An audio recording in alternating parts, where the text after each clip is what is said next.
Good evening मेरे प्यारे बच्चों, गुड इवनिंग। माफ करिएगा, आज क्लास आपकी थोड़ी लेट स्टार्ट की है, 5:30 स्टार्ट की है, इसके लिए माफी। अब सीधा पढ़ाई पे आते हैं। या I know I am late, but मैंने बोल दिया था कि 5:30 से करवा देना। पता नहीं उन्होंने अपडेट किया कि नहीं आप लोगों को। आइए देखिए यार, एक दो चीजें समझते हैं। मेरे प्यारे बच्चों, एक शब्द होता है कंपैरिजन। बहुत ध्यान से इस कॉन्सेप्ट को समझना। एक शब्द होता है कंपैरिजन। कंपैरिजन को हम हिंदी में कहते हैं तुलना। कंपैरिजन को हम हिंदी में कहते हैं तुलना। बात यह आती है कि जी कंपैरिजन किस किस तरीके से हो सकता है, कंपैरिजन क्या होता है, इन सारी चीजों पे अभी हम चर्चा करेंगे। और कल हमारा और ये सेशन रहेगा 5 से 6:15 का। बुधवार से, आज सोमवार हो गया, कल मंगल हो गया, परसों बुध हो गया हमारा। तो परसों बुधवार से आपके क्लास का टाइमिंग प्रॉपर 6:30 से 8 ही, 6:30 से 8:15 सवा घंटे की क्लास रहेगी और कंटिन्यू वही टाइमिंग आपका परमानेंट रहेगा, ठीक है?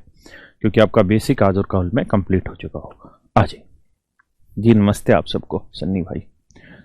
कहानी ये है मेरे बच्चे कि जब भी हमें तुलना बतानी हो, कंपैरिजन बताना हो, तो हमें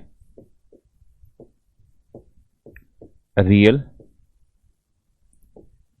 या कांस्टेंट वैल्यू लेने की जरूरत नहीं होती।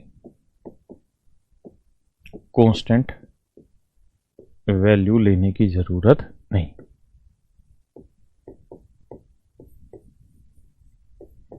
जरूरत नहीं। देखिए यार, रियल वैल्यू का मतलब होता है जो एक्चुअल में एग्जिस्ट करती है, जिसको आप चेंज नहीं कर सकते। ऐसे ही कांस्टेंट का मतलब भी होगा फिक्स, वो आप चेंज नहीं कर सकते। जैसे मैं कहूं मेरी तनख्वाह 5,000 रुपए, तो ये मैंने अपनी एक सैलरी बता दी जो कि एक फिक्स सैलरी, एक कांस्टेंट वैल्यू हो गई कि भाई मेरी सैलरी 5,000 रुपए, हाँ है ना। मैं कहूं आपकी सैलरी 7,000 रुपए, ये वैल्यूज फिक्स हो गए, हाँ है ना।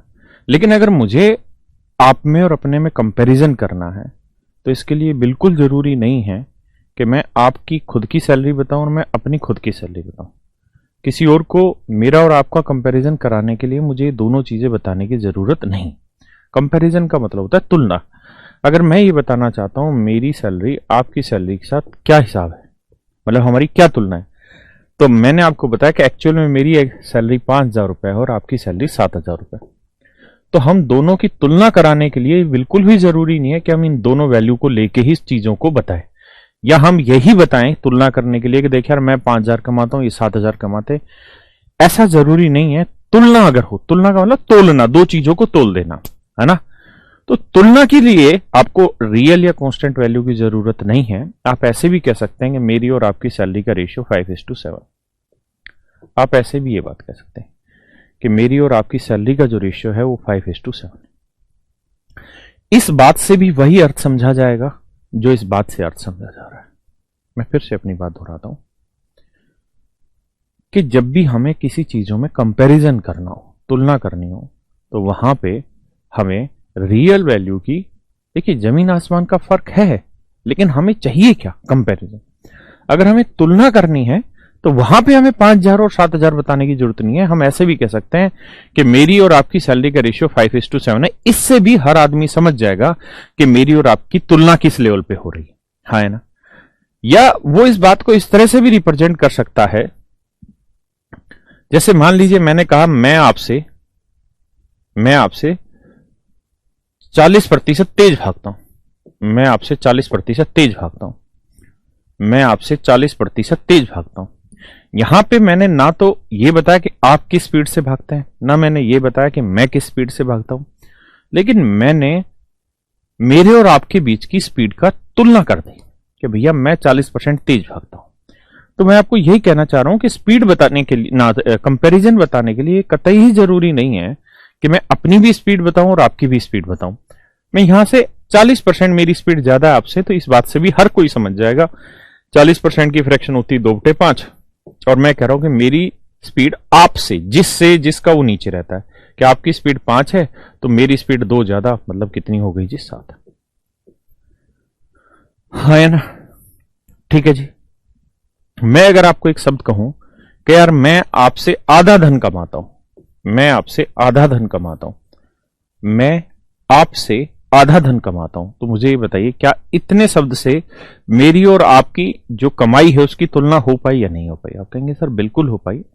अगर मैं आपसे आधा धन कमाता हूं तो इस बात का मतलब ये है कि मैं अगर एक कमा रहा हूं तो आप दो कमा रहे हैं, आप 20 कमा रहे हैं तो मैं उसका आधा 10 कमा रहा हूं, आप 100 कमा रहे हैं तो मैं 50 कमा रहा हूं। भाई मुझे चाहिए क्या? अंग्रेज क्या नाम है भाई तेरा? तो मुझे चाहिए कंपैरिजन। तो मेरे प्यारे बच्चों मैं आपको यही कहना चाह रहा हूं कि जब भी हमें कंपैरिजन निकालना हो, तुलना करनी हो, तो वहां पे हमें रियल या किसी कांस्टेंट वैल्यू की जरूरत नहीं है, हम कंपैरेटिव वैल्यू से भी उसकी तुलना कर सकते हैं, है ना? कंपैरेटिव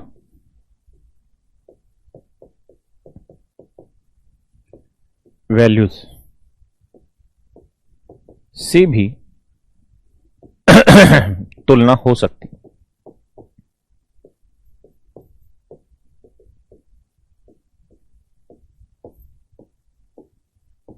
एक बार इस बात को सोचिए, 30 मिनट 30 सेकंड का टाइम लीजिए, सोचिए मैं क्या कह रहा हूं।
थ्रू समझाता हूं, सवालों के थ्रू समझाता हूं, आइए। अच्छा, आपसे कोई पूछे कंपैरिजन किस किस चीज से हो सकता है, कंपैरेटिव वैल्यू कौन कौन सी होती है, तो परसेंटेज भी कंपैरिजन शो करती है, रेशियो यानी अनुपात ये भी हमारा तुलना शो करता है, प्रतिशत भी तुलना बताती है, और फ्रैक्शन, फ्रैक्शन को मेरे प्यारे बच्चों हिंदी में कहते हैं भिन्न, भिन्न भी तुलना करती है, भिन्न भी चीजों में तुलना करके बताती है। तो मेरे प्यारे बच्चों ये तीनों ही चीजें हमें तुलना बताती है। बेसिकली थोड़ा सा हम सवाल करेंगे तो शायद वहां से ज्यादा अच्छे से समझ आए हमारे।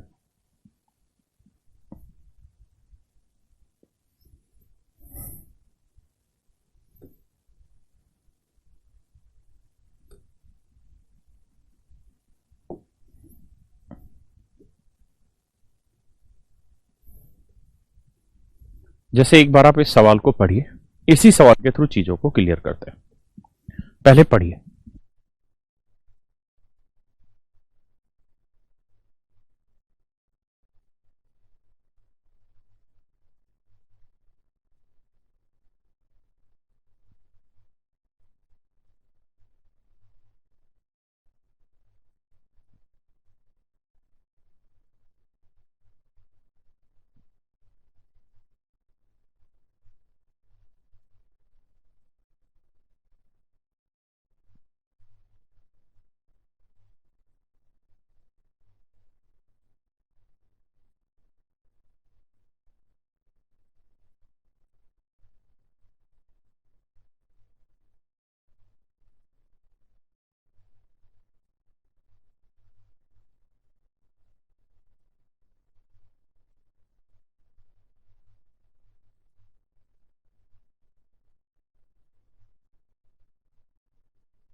देखिए मेरे प्यारे बच्चों, मैं इस सवाल को पहले डिटेल से बताता हूं, फिर जो कंपैरिजन वाला मेथड सिखाया उसी से डिस्कस कराता हूं।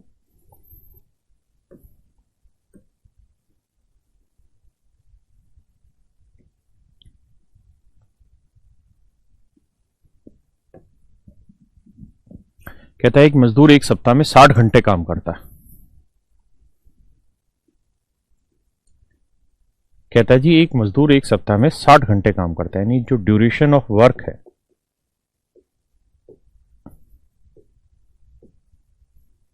वो मेरे प्यारे बच्चों है 60 आवर। कितना है जी? 60 आवर्स। और कहता है कि 2400 रुपए कमा लेता है। जो उसकी वेजेज है या जो उसकी अर्निंग है,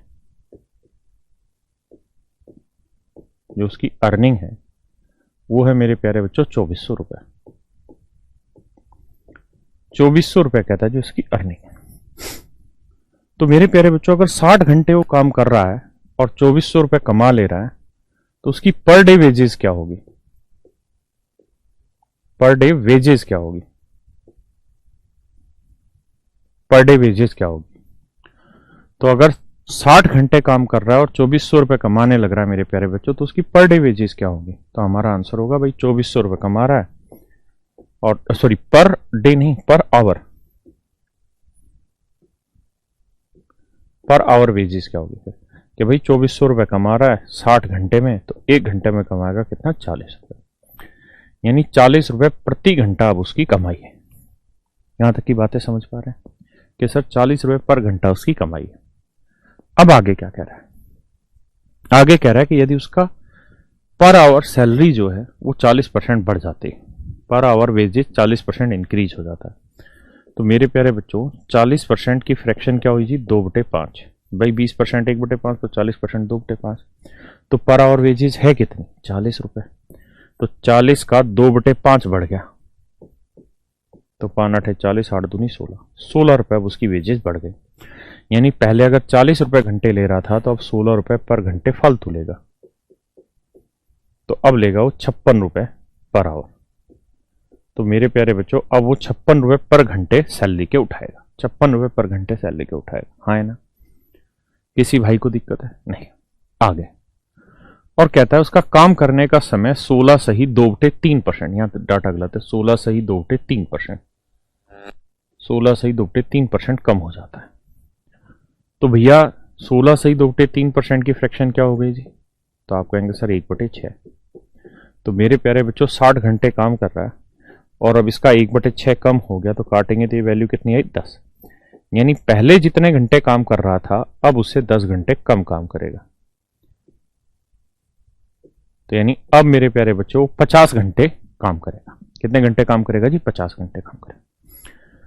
तो 50 घंटे काम करेगा जी और 56 रुपए पर घंटे के हिसाब से काम करेगा। तो कुल मिला के अब उसकी अर्निंग कितनी हो जाएगी जी? तो सोल्व कर लेते हैं बच्चों। 50 गुना 56, तो भाई 0 5 6 30, 5 5 25 और 3 28। तो इसका मतलब अब उसकी जो सैलरी होने की वो बनेगी 2800 रुपए। हाँ है ना? और आपसे सवाल में यही पूछ रहा है कि अब उसकी सैलरी पहले से कितनी ज्यादा बन गई। तो मेरे प्यारे बच्चों पहले उसकी सैलरी थी कितनी? 2400 रुपए। अब कितनी हो गई जी? 2800। तो कितनी ज्यादा बढ़ गई जी? 400 रुपए। तो अब उसकी सैलरी 400 रुपए बढ़ गई। तो 400 रुपए इंक्रीज हो गया किस पे? 2400 पे। तो 100 पे कितना? तो 400 एकम 400, 400 छिक्के 2400, 1/6 ये आया मेरे प्यारे बच्चों 16 सही 2/3%। यानी इस बात का अर्थ ये हुआ कि अब उसकी जो अर्निंग है वो 16 सही 2/3% बढ़ जाएगी। हाँ है ना? समझ में आई कि नहीं आई मेरे बच्चों बात? तो एक बार जरा इस बात को समझो, फिर आगे चर्चा करते हैं।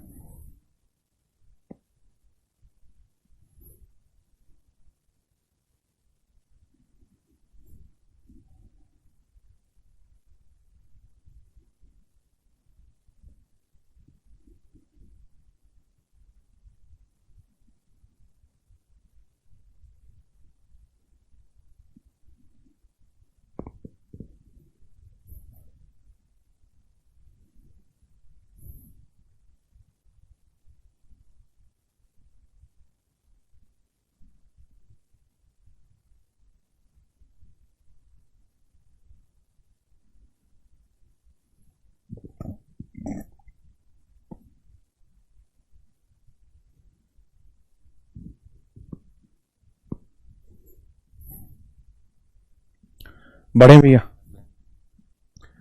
अब देखिए यार, वापसी से आते हैं इसी भाषा में।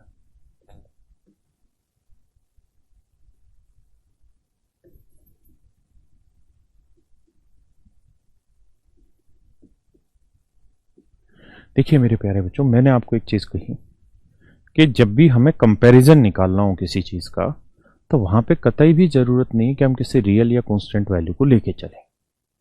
अगर हमें कंपैरिजन निकालना है तो वहां किसी रियल या कांस्टेंट वैल्यू को लेने की जरूरत नहीं। और मैंने बताया आपको कि भाई कंपैरिजन किस किस से निकलता है, परसेंटेज से निकल जाता है जी, फ्रैक्शन से निकल जाता है, रेशियो से निकल जाता है। तो हमारे सवाल में यही कह रहा है, find the percentage change. Percentage मतलब कंपैरिजन ही चाह रहा है, और अगर कंपैरिजन ही चाह रहा है तो वहां हमें रियल वैल्यू लेने की जरूरत कतई भी मेरे बच्चे नहीं। तो हमें सवाल को ऐसे देखना चाहिए था कि सर यहां है ड्यूरेशन, हाँ है ना, और यहां है मेरी पर आवर वेजेस, वेजेस, और ये है मेरे प्यारे बच्चों अर्निंग, ये है मेरे प्यारे बच्चों अर्निंग। तो सवाल में कह रहा है, कहता है जी अगर उसका पर आवर सैलरी 40% बढ़ जाती है, पर आवर सैलरी मेरे प्यारे बच्चों 40% बढ़ जाती है, तो 20% की फ्रैक्शन 1/5, तो 40% की फ्रैक्शन 2/5। मतलब पर आवर सैलरी अगर उसकी 5 रुपए थी पहले, तब 2 रुपए बढ़ के कितनी हो गई, 7 रुपए। यानी पहले पर आवर वेजेस 5 यूनिट थी, तो अब हो गई मेरे प्यारे बच्चों कितनी, 7 यूनिट, हाँ है ना।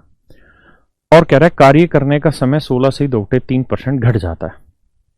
कार्य करने का जो समय है वो 16 से 2/3% कम हो जाता है। तो मेरे प्यारे बच्चों फ्रैक्शन आई 1/6। यानी जो ड्यूरेशन थी काम करने की, अगर पहले वो 6 घंटे काम करता था तो अब 1 घंटे कम माने 5 घंटे काम करेगा। अब 1 घंटे कम यानी कितने घंटे काम करेगा, 5 घंटे काम करेगा। तो 6 घंटे काम करता था, पर आवर वेजेस 5 रुपए थी, तो उसकी टोटल अर्निंग पहले कितनी बैठ पाती थी जी, 30। टोटल अर्निंग कितने बैठ पाती थी जी, 30, हाँ है ना।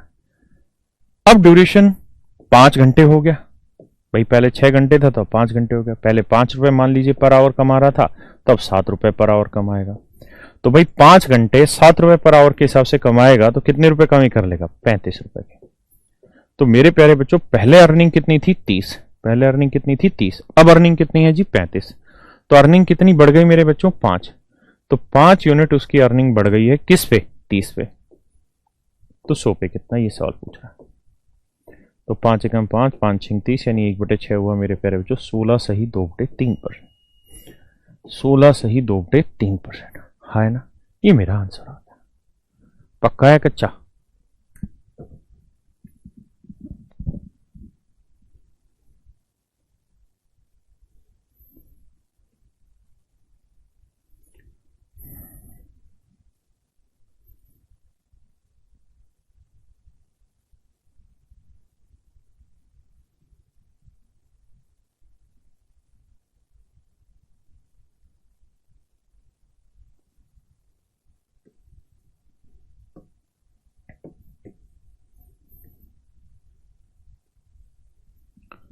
पढ़िए मेरे बच्चे सवाल को।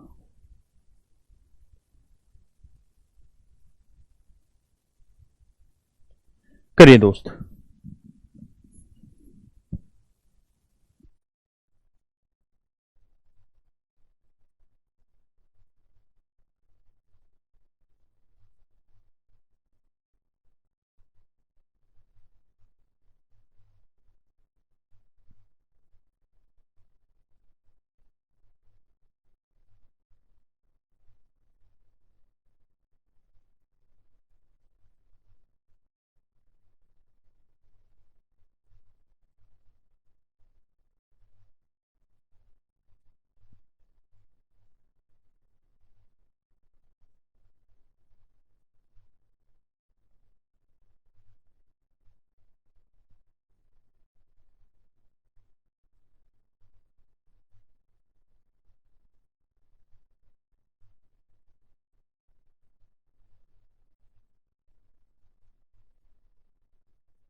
आइए मेरे प्यारे बच्चों, देखिए हमें दो तीन बातों का ध्यान देना पड़ेगा। सबसे पहले तो हमें ये देखना है कि सवाल में पूछा क्या है। तो आप कहेंगे सर सवाल ने लिखा है the population of a town is 1,89,000। किसी शहर की जनसंख्या 1,89,000 है। 4/9 of them are males and rest are female. 4/9 भाग जनसंख्या का मेल है, बाकी फीमेल है। 50% मेल आर मैरिड, 50% पुरुष शादीशुदा हैं। तो पूछा क्या है? पूछा है find the percentage of married population. तो जनसंख्या का कितना प्रतिशत शादीशुदा है। मेरे प्यारे बच्चों, अभी एक चीज बता के हटा था कि जब भी आपसे किसी क्वेश्चन में कंपैरेटिव वैल्यू पूछी जाए, क्या पूछी जाए? कंपैरेटिव वैल्यू पूछी जाए। कंपैरेटिव का मतलब परसेंटेज पूछा जाए, फ्रैक्शन पूछा जाए, रेशियो पूछा जाए, तो वहां पे आपको रियल वैल्यू लेने की जरूरत नहीं। हाँ है ना, समझे? जैसे मुझसे परसेंटेज पूछा है तो मुझे 1,89,000 लेने की जरूरत नहीं। सवाल ने कहा कि किसी शहर की कुल जनसंख्या का 4/9 भाग पुरुष है। हमेशा ध्यान रखना, जो ओरिजिनल वैल्यू होती है ना, वो नीचे वाले को रिप्रेजेंट करिए। तो टोटल पॉपुलेशन रिप्रेजेंट करेगा नीचे वाली वैल्यू। यानी मेरे प्यारे बच्चों, टोटल पॉपुलेशन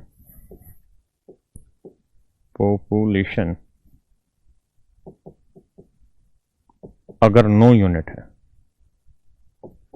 टोटल पॉपुलेशन मेरे प्यारे बच्चों अगर 9 यूनिट है, टोटल पॉपुलेशन अगर 9 यूनिट है, तो उसमें से मेल कितने हैं? 4।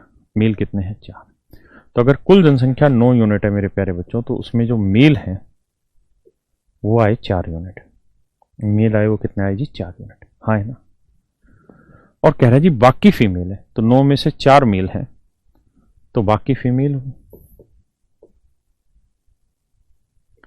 तो 9 में से 4 हटा देंगे तो फीमेल कितनी हुई जी? 5। 9 में से 4 मेल है, तो बाकी 5 क्या हुई मेरे बच्चों? फीमेल। हाँ है ना। अब कह रहा है कि 50% पुरुष विवाहित है, 50% मेल आर मैरिड। 50% पुरुष शादीशुदा। तो मेरे प्यारे बच्चों ये बताओ पुरुष हैं कितने? आप कहेंगे जी 4। इसका 50% शादीशुदा है, तो 4 का 50% कितना बना जी? 2 लोग शादीशुदा है। 4 का 50% कितना बना जी? 2। यानी 2 लोग शादीशुदा है, 2 पुरुष शादीशुदा है। ये तो कहा ना कि भाई 50% ऑफ मेल आर मैरिड, तो मेल कितने हैं? 4। इसका 50% क्या बना? 2। तो 2 लोग शादीशुदा है। अब क्वेश्चन में कह रहा है क्या? क्वेश्चन में कह रहा है क्या कि जितने पुरुष शादीशुदा हैं उतनी ही बेसिकली महिलाएं भी शादीशुदा होंगी। क्वेश्चन में नहीं कह रहा, लेकिन ये अंडरस्टूड सी बात है। एक ही शहर की बात हो रही है, तो 2 आदमी शादीशुदा है, तो वो 2 आदमी होंगे किसके साथ शादीशुदा? नेचुरल सी बात है, 2 औरतों के साथ शादीशुदा होंगे। हाँ है ना। तो इसका मतलब महिलाएं भी कितनी शादीशुदा हो गई भाई? 2। यानी फीमेल भी 2 शादीशुदा। अब क्वेश्चन में पूछ रहा है कि बताओ यार, married population, percentage of married population, मतलब पॉपुलेशन में मैरिड कितना परसेंट है। तो हमने पॉपुलेशन कितनी ले रखी? 9 यूनिट।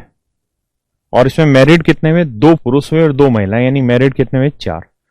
तो यही पूछा है कि पॉपुलेशन में मैरिड कितना परसेंट है गुना 100। तो 1/9 होता है मेरे बच्चे 11 से 1/9, तो 4/9 होगा मेरे प्यारे बच्चों 44 सही 4/9%।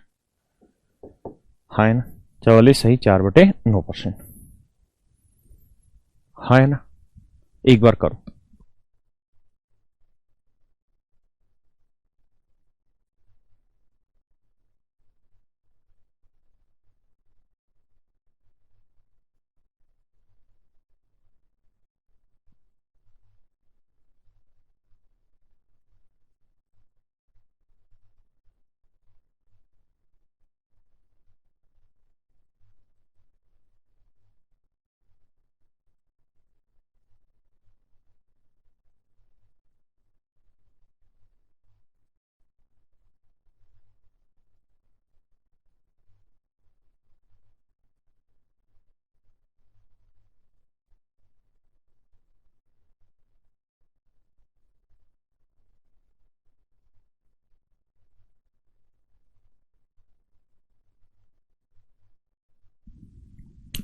आइए मेरे प्यारे बच्चों, अब अगली लैंग्वेज में क्या कहने लग रहा है, अब उस बात पे चर्चा करते हैं सवाल में। तो आगे वो ये कह रहा है कि फीमेल में, सॉरी माफ करना, फीमेल में मैरिड कितना परसेंट है, महिलाओं में विवाहित कितना प्रतिशत है। तो महिलाएं हैं कितनी जी, 5।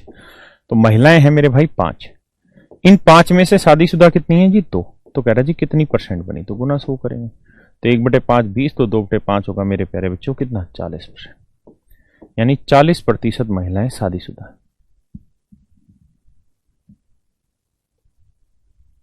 हाँ है ना, पक्का।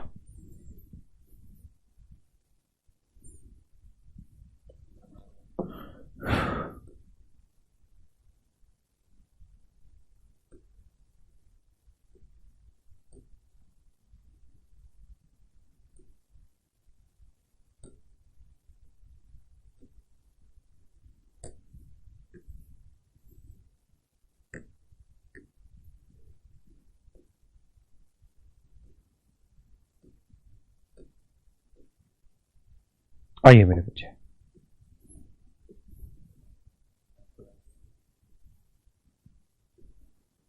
करिए जी सवाल को।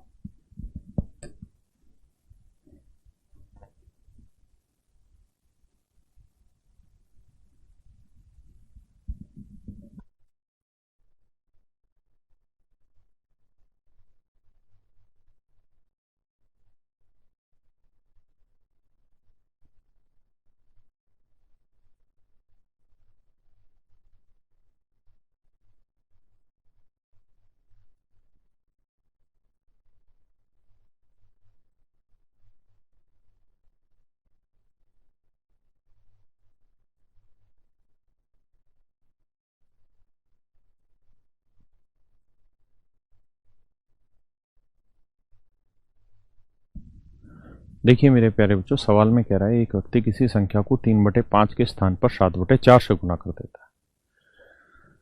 ये मान लीजिए मेरे प्यारे बच्चों कोई नंबर था, इस नंबर से इसे गुना करना था 3/5 से। ये लेट से कोई भी नंबर होगा, कोई कांस्टेंट वैल्यू, हमें नहीं पता क्या है, लेकिन इस नंबर को 3/5 से गुना करके हमें उत्तर निकालना था। हमने क्या किया, हमने इसी वाले नंबर को, जो ये कांस्टेंट वैल्यू जो यहां थी, उसी वैल्यू को हमने गलती से गुना कर दिया 7/4 से। ये हमने गलत गुना कर लिया, होना चाहिए था ये, लेकिन गुना कर दिया ये। तो आप जानते हैं ऐसा होगा तो उत्तर कुछ डिफरेंट आएगा, हाँ है ना। तो सवाल में वो यही पूछ रहा है कि अब उत्तर में कितना प्रतिशत परिवर्तन आ गया। देखिए मेरे बच्चों, चूंकि आपसे पूछा क्या है, प्रतिशत परिणाम, तो नेचुरल सी बात है कि उस कांस्टेंट वैल्यू की जरूरत नहीं है आपको। यानी आप कोई कांस्टेंट वैल्यू जो भी दे रखी होगी, उसके बिना भी सवाल का उत्तर निकाला जा सकता है। जो ये था ना कि भाई किसी संख्या को 3/5 से गुना करना था, लेकिन उसी नंबर को 7/4 से गुना कर दिया। तो ये वाला जो नंबर है, ये मेरे प्यारे बच्चों फिक्स है।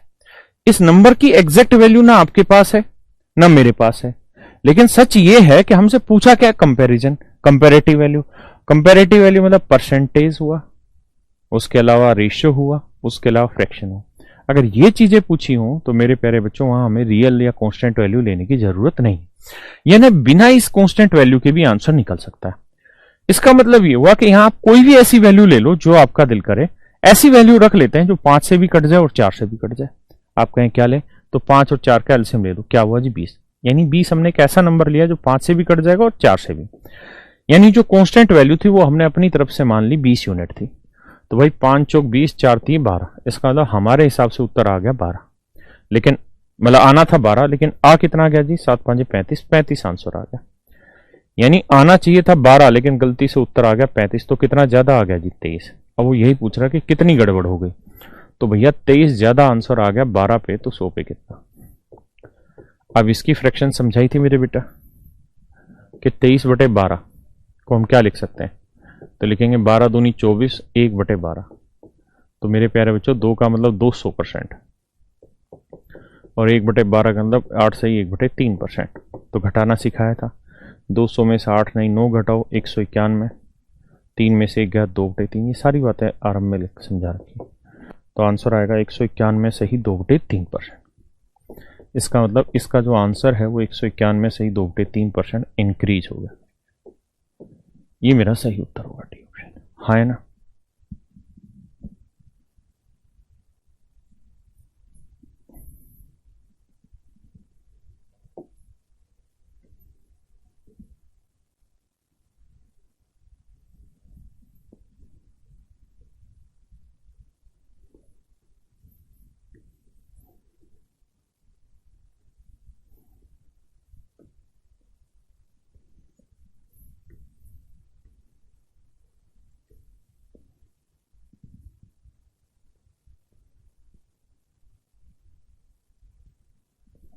अब करिए जिस सवाल को।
देखिए मेरे प्यारे बच्चों, कहता है एक विद्यार्थी एक संख्या को 5/3 के स्थान पर 3/5 से गुना कर देता है। करना था 5/3 से,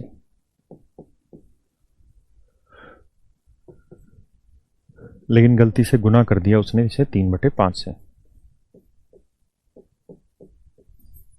गलती से इसने इसे गुना कर दिया मेरे बच्चों 3/5 से। तो कह रहा गलती का प्रतिशत ज्ञात करें। तो देखिए मेरे प्यारे बच्चों, कहानी ये है कि यहां आप कोई ऐसा नंबर ढूंढिए जो 3 से भी कट जाए और 5 से भी। तो 3 और 5 कैल्शियम 15। तो मान लेते हैं वो संख्या 15 है। तो 3 5 15, 5 5 25, 5 3 15, 3 3 9। इसका मतलब मेरे प्यारे बच्चों, अगर सही उत्तर मेरा 25 है तो गलत उत्तर कितना हुआ जी? 9। तो मेरे आंसर में कितने की कमी हो गई जी? 16 की। तो 16 की कमी 25 पे, तो 100 पे कितना? तो मेरे प्यारे बच्चों आंसर आया 64%। तो यानी उसके आंसर में 64% की कमी हो गई। हाँ है ना? तो उसके आंसर में 64% की कमी है। पक्का? आइए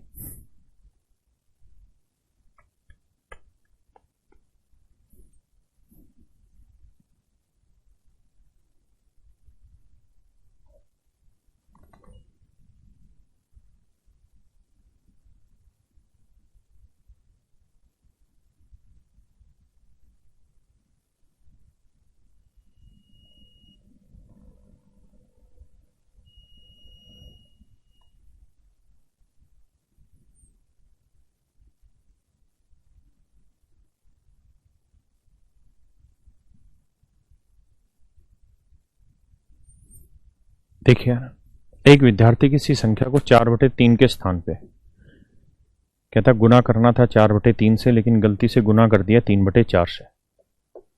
तो कहता है गणना में प्रतिशत त्रुटि ज्ञात करें। तो कोई ऐसा नंबर मानिए मेरे बेटा जो 3 से भी कट जाए और आपका 4 से भी। 3 और 4 कैल्शियम 12। तो 3 चौक 12, 4 चौक 16, 4 3 12, 3 3 9। इसका मतलब आंसर आना चाहिए था 16 और मेरे प्यारे बच्चों आया कितना? 9। तो कितने की कमी? 7 की। यानी कुल मिला के 7 की कमी हुई किस पे, 16 पे। तो 100 पे कितना। तो देखिए मेरे बच्चों 1/16 क्या होता है जी, तो आप कहेंगे सर 1/16 होता है 6 सही 1/4%। तो 7/16 क्या हुआ, 7×42 और ये 7/4 यानी 1 सही 3/4। तो 42 और 1 43 सही 3/4%। ये मेरे प्यारे बच्चों हमारा आंसर है। 43 सही 3/4% हमारा आंसर आया है, यानी आंसर में इतने की कमी हो गई। समझे भैया, बहुत सुंदर। आइए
देखिए मेरे प्यारे बच्चों, आइए मेरी बात को सुनिए समझिए।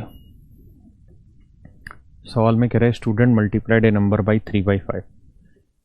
एक बच्चा एक संख्या को 3/5 से गुना कर देता है इंस्टीड ऑफ 7/4। 7/4 की जगह 3/5 से गुना कर देता है।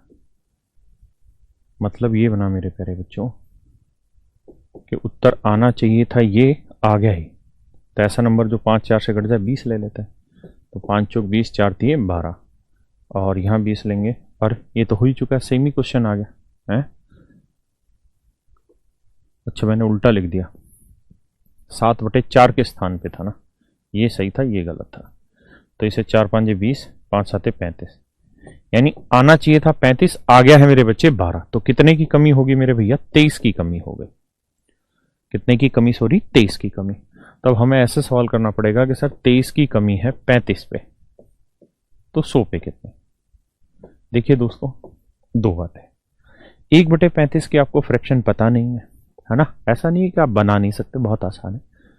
लेकिन नहीं भी पता है तो आप सोल्व करना स्टार्ट कर दीजिए। जैसे 5 से काटेंगे, 5 7 35, 5 20 100। इसका मतलब ये तो तय हुआ कि 7 ना 23 को काटेगा ना 20 को, यानी जो भी आंसर होगा उसके बटे 7 होगा। ना यहां है ना यहां है ना यहां बटे 7 है, केवल यही है। तो ये मेरा आंसर है। हाँ है ना, सोल्व भी करेंगे तो यही आएगा, 65 सही 5/7%। आइए मित्रों,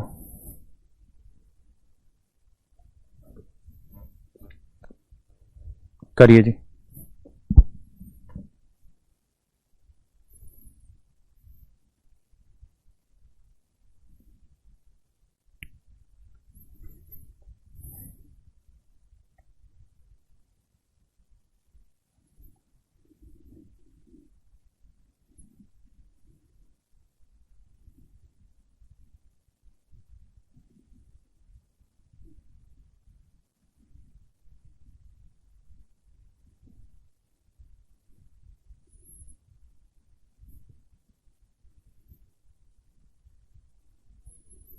देखिए यार,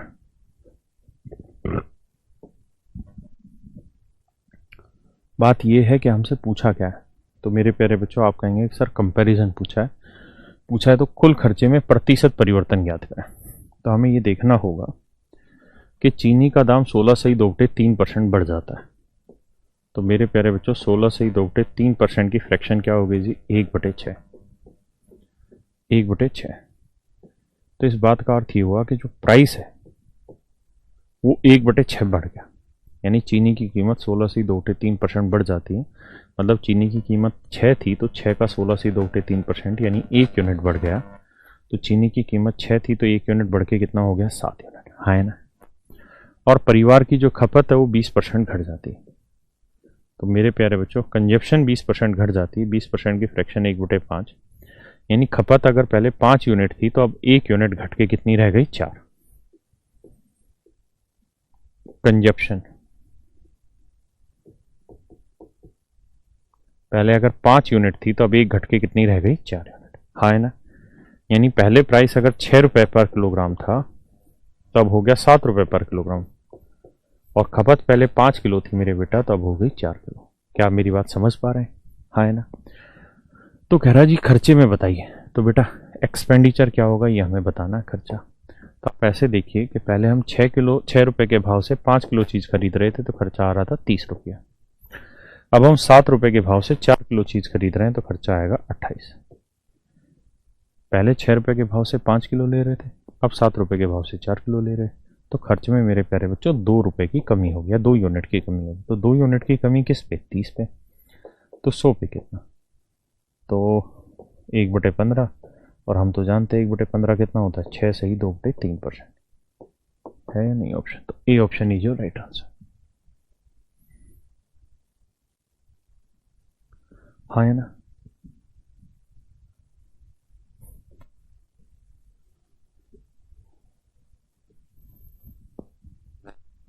करिए जी।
देखिए मेरे प्यारे बच्चों, क्वेश्चन में क्या कह रहा है, कह रहा है एक सिनेमा हॉल की टिकटों की जो बिक्री यानी जो उसकी सेल है वो 57 से ही 1/7% बढ़ गई। तो मेरे प्यारे बच्चों ये फ्रैक्शन आपको याद होगी, तो आप कहेंगे हाँ सर इसकी फ्रैक्शन थी 4/7। यानी पहले अगर 7 यूनिट टिकटों की बिक्री थी तो 57 से 1/7% यानी 4 यूनिट बढ़ गई। मतलब पहले 7 टिकटें बिकती थी तो अब 4 बढ़ के 11 टिकटें बिकेंगी। हाँ है ना, पक्का। और कह रहा है कि जब price of ticket is increase by 16:2/3%, और टिकट का मूल्य 16 से ही 2/3% बढ़ गया। टिकट का मूल्य 16 से 2/3% बढ़ गया तो फ्रैक्शन आ गई 1/6। यानी टिकट की कीमत 6 थी तो 1 बढ़ के कितनी हो गई, 7। यानी मेरे प्यारे बच्चों टिकट का जो प्राइस है अगर वो 6 यूनिट पर किलोग्राम था तो अब हो गया मेरे प्यारे बच्चों 7 यूनिट पर किलोग्राम। यानी पहले 6 रुपए की पर टिकट होती थी तो अब हो गई मेरे बच्चों 7 रुपए की एक टिकट। हाँ है ना। तो कह रहा है कुल आमदनी में प्रतिशत परिवर्तन बताएं। आमदनी का मतलब हुआ रेवेन्यू या इनकम, जो भी आप कहें, रेवेन्यू कह लेते हैं।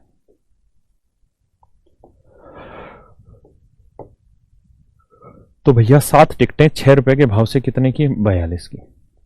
11 टिकटें 7 रुपए के भाव से कितने की, 77 की। यानी पहले जो कमाई 42 रुपए थी अब वो कमाई होगी 77 रुपए। तो मेरे प्यारे बच्चों जो कमाई 42 रुपए थी अब हो गई 77 रुपए, तो कितनी कमाई बढ़ गई जी मेरे प्यारे बच्चों? उसकी 35 रुपए। तो 35 रुपए कमाई उसकी बढ़ गई है किस पे? 42 पे। तो 100 पे गिर गए। तो 7×5 = 35, 7×6 = 42। तो 5/6 होगा 83, सही 1/3%। यही मेरा आंसर है। हाँ है ना? बोलिए जी, सही है गलत?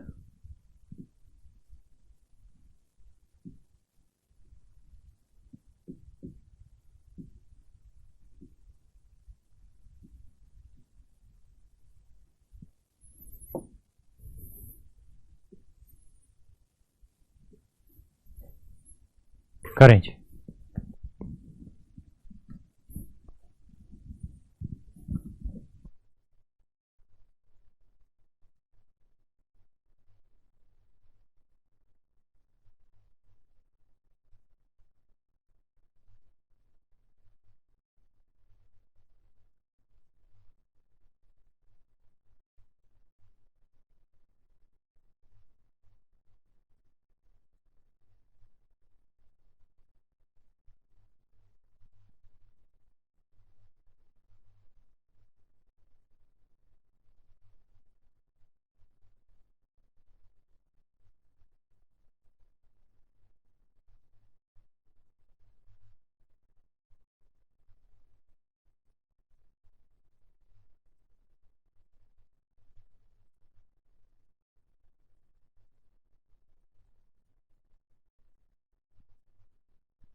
आइए मेरे प्यारे बच्चों, देखिए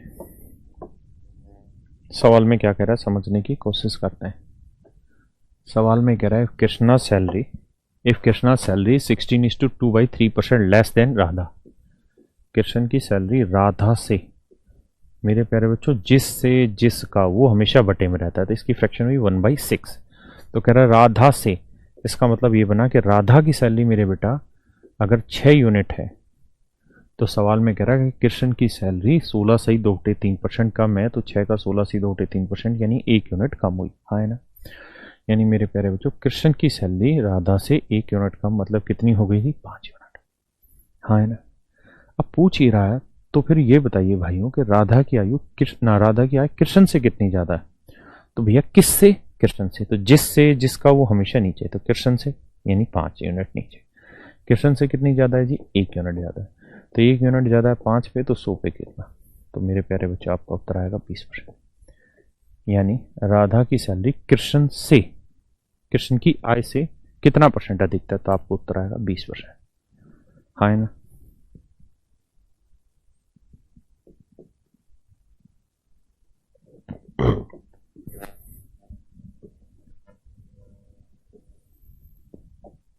कृपया करके बताएं।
देखिए यार, कह रहा है कि एक्स वाई से 25% अधिक धन कमाता है।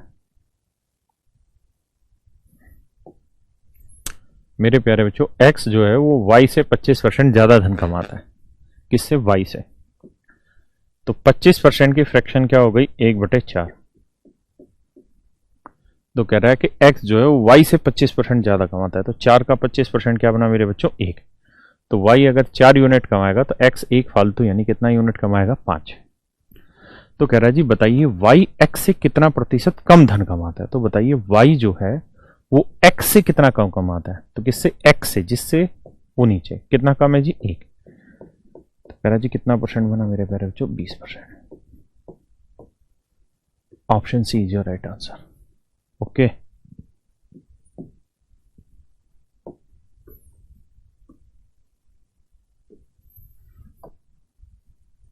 बताइए भैया।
देखिए मेरे प्यारे बच्चों, सवाल में कह रहा है पी क्यू से 6 गुना बड़ा। P is 6 time as large as Q. P जो है वो क्यू से 6 गुना बड़ा है, यानी क्यू 1 है तो ये 6। ये नहीं कह रहा 6 गुना अधिक बड़ा है। अगर 6 गुना अधिक कहता तो क्यू 1 होता तो ये 6 गुना अधिक, यानी 6 1 में जोड़ते तो 7 होता। यहाँ कह रहा है कि पी क्यू से 6 गुना, यानी क्यू की वैल्यू 1 है तो पी की वैल्यू कितनी है मेरे प्यारे बच्चों? 6। तो वो कह रहा है जी बताइए क्यू पी से कितना प्रतिशत कम है। तो क्यू पी से कितना कम है? तो क्या है जी? 5 कम है। तो 5 कम है किससे? 6 से। तो परसेंटेज बताना।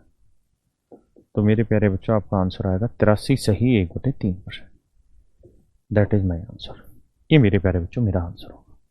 हाँ है ना? किसी भी भाई को यहाँ तो कोई दिक्कत हो तो बताएं, कोई समस्या हो, कोई दिक्कत हो।